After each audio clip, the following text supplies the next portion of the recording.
কারণ কবি বলতেছেন এই পৃথিবীতে নিঃস্বার্থ হবে ভালোবাসে একমাত্র শুধু হচ্ছে মা। কথা বলেন ঠিক কিনা? মা হচ্ছে আপনজন। তাই কবি বলছেন ওরে স্বার্থ ছাড়া বন্ধু বান্ধব ভালোবাসে না, বিনা স্বার্থে পৃথিবী কেউ কাছে আসে না, স্বার্থ ছাড়া ভালোবাসে শুধুই তোমার মা। সুবহানাল্লাহ জোরে কান। স্বার্থ ছাড়া ভালোবাসে শুধুই আমার মা। জোরে বলেন শুধুই আমার মা।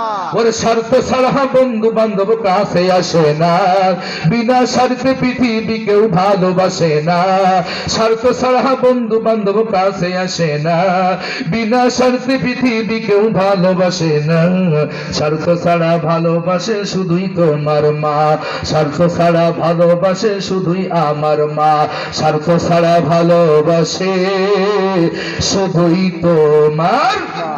যারা বলেন শুধুই তোমার। আপনারা তো না ভাই পেটে আসেননি নাকি? আসমান থেকে পড়ছেন না?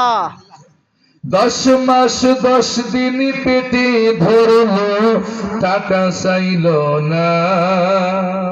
ঠিক কিনা? ঠিক। জোরে বলেন।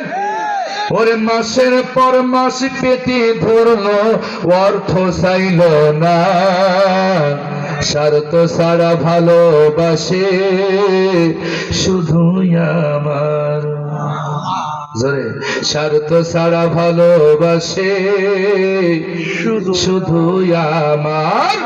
ওরে স্বার্থ ছাড়া বন্ধু বান্ধব ভালোবাসে না, বিনা স্বার্থে পৃথিবী কেউ কাছে টানে না, স্বার্থ ছাড়া ভালোবাসে শুধুই আমার মা, স্বার্থ ছাড়া ভালোবাসে শুধুই তোমার মা, স্বার্থ ছাড়া ভালোবাসে শুধুই আমার।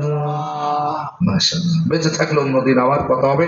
তো মাঝখানে আপনাদের কাছে আমাকে আবার শেষ পর্যায়ে একটু কালেকশন করবেন। আমি তো আসলে কালেকশনে বক্তা না, তারপর আমার